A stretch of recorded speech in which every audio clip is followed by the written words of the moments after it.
Hello दोस्तों, मैं वंदना मेरे यूट्यूब चैनल में आपका स्वागत है। आज हम हायर एजुकेशन सोशियोलॉजी के सिलेबस के बारे में जानेंगे कि सिलेबस है क्या। सबसे पहले हम जब किसी भी कंपटीशन का तैयारी करने जाते हैं तो हमें उसका सिलेबस जानना बहुत ज़रूरी होता है। कुछ लोग मेहनत तो खूब करते हैं, खूब पढ़ाई करते हैं, लेकिन मार्क्स कम आता है या वो क्वालिफाई नहीं कर पाते। इसका मेन उद्देश्य कारण होता है कि वो सिलेबस के अकॉर्डिंग नहीं जाते, पढ़ाई नहीं करते। जो व्यक्ति पूरे सिलेबस को कवर करता है वही आगे बढ़ता है।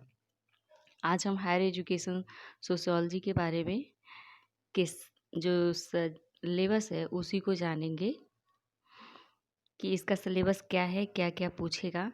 ज़्यादा डिटेल में नहीं, बस मैं यूनिट बाय यूनिट आपको बताऊंगी। तो किसी भी चीज़ की तैयारी करना हो तो सबसे पहले उसका सिलेबस जानें कि हमें उसमें क्या क्या पढ़ना है। जब व्यक्ति सारे चीज़ों को कवर कर लेता है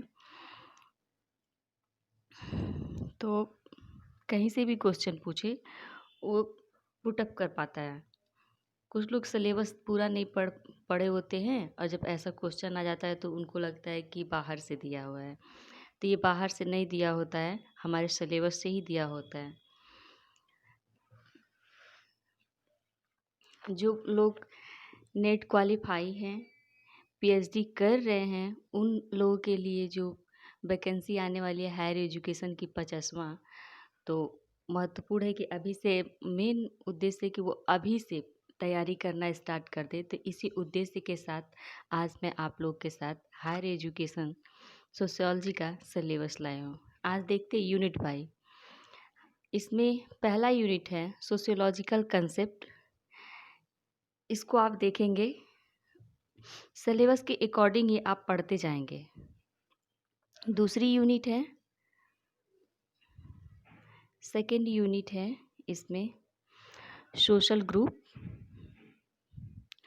सोशल ग्रुप को आप पढ़ेंगे कि सोशल ग्रुप में क्या क्या दिया है, और छोटा नोट आप नोट डाउन करते रहिए। जो भी पढ़िए सिस्टमैटिक अपने सिलेबस के अकॉर्डिंग पढ़िए। जो जो बुक से जो लगता है कि इम्पोर्टेंट है आप उसे नोट डाउन करते रहिए।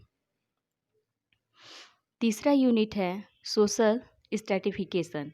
इसमें सोशल स्ट्रैटिफिकेशन के सारे कैसे हायरार्की है, जेंडर, क्लास, कास्ट, ये सारी चीज़ें दिए हैं। आपको खुद, मैं पूरा डिफाइन नहीं करूँगी, बस मैं यूनिट बाय यूनिट बताऊँगी कि आपको पढ़ना क्या है। चौथा यूनिट है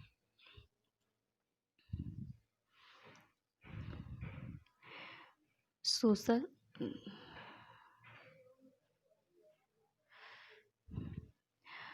सोशलाइजेशन, मीनिंग एंड एजेंसी एजें एजेंसीज सॉल चेंज, ये पढ़ना है। फिर उसके बाद पांचवा यूनिट है स्ट्रक्चरल, जिसमें थिंकर्स है ब्राउन, लिव स्टार्स, और फंक्शनल वाले में मेलनोस्की, दुर्खिम, पार्सन्स और मर्टर। ये सारे चीज़ें बाकायदे आप इन लोग के बारे में सिस्टमेटिक पढ़ेंगे और नोट डाउन करते रहेंगे। छठवां है, सिक्स है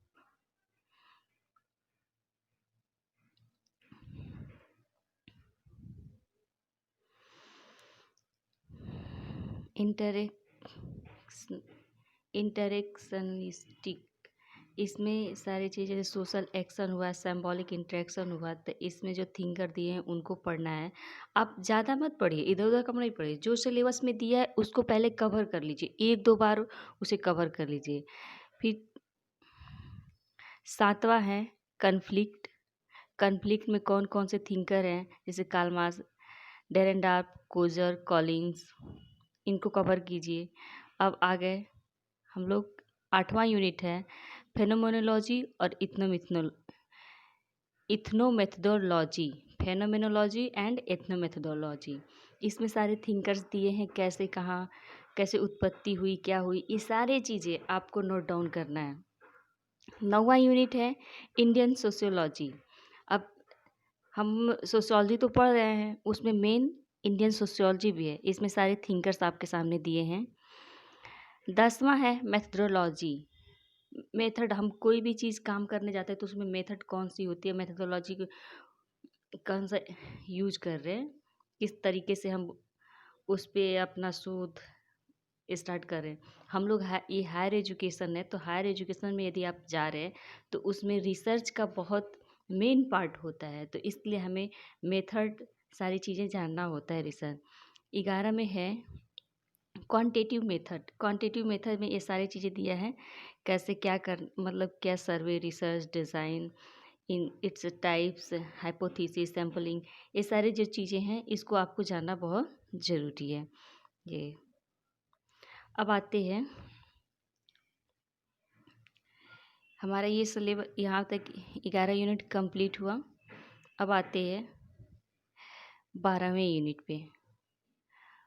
12वां यूनिट है कंटेम्पररी यूसूज, जो इशूज है डेवलपमेंटल, इसमें सारी चीज़ें देखनी है। और 13 है करेंट डेबिट्स, इसमें traditional and modality in India, सारी चीज़ें जैसे कि इंडिया में हो मॉडलिटी कैसे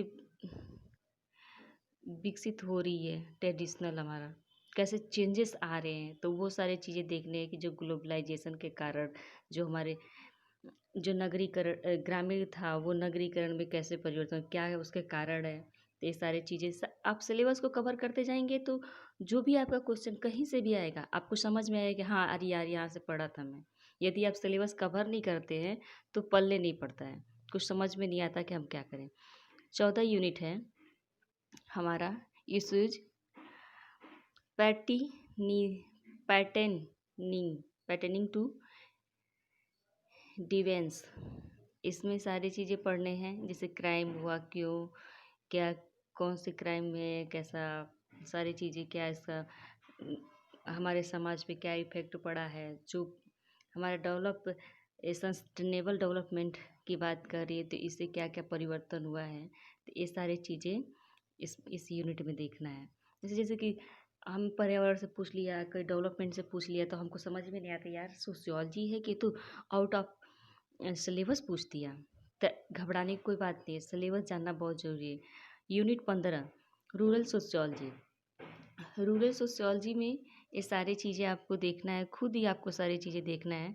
मैं ऐसे आपको बता रही हूँ कि इतने यूनिट हैं तो आपको अपने सिलेबस को बखूबी आप जानें। 16 यूनिट है इंडस्ट्री एंड सोसाइटी, अपने सोसाइटी को जानें, इसमें क्या क्या है। अब आते हैं 17 यूनिट है पॉपुलेशन एंड सोसाइटी, इसमें थ्योरीज एंड पॉपुलेशन ग्रोथिंग की बात किया है। सारी चीज़ें जो दिया है आपको देखना है और इसी के आधार पे नोट डाउन करना है। 18 यूनिट है जेंडर एंड सोसाइटी। मैं इसमें आपको यही बताना चाह रही थी, ये हमारा सिलेबस हायर एजुकेशन सोशियोलॉजी का कंप्लीट हुआ। इसमें लिखा रहता है कि सारे यूनिट से 4 क्वेश्चन पूछे जाएंगे, तो आप तभी पुट कर पाएंगे जब सारे सिलेबस पढ़े हों। तो इसलिए मेन है कि हमें पूरे सिलेबस के अकॉर्डिंग पढ़ाई करनी है।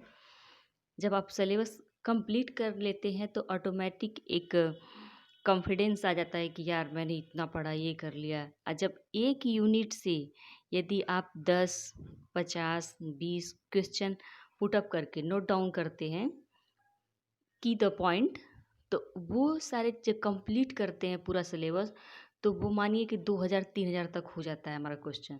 वो मामूली में नहीं है, वो मेन होता है जिस पे आपका कमांड हो जाता है। तो जब आप ऐसे पढ़ाई करेंगे तो कोई आपको क्वालिफाई करने से रोक नहीं सकता।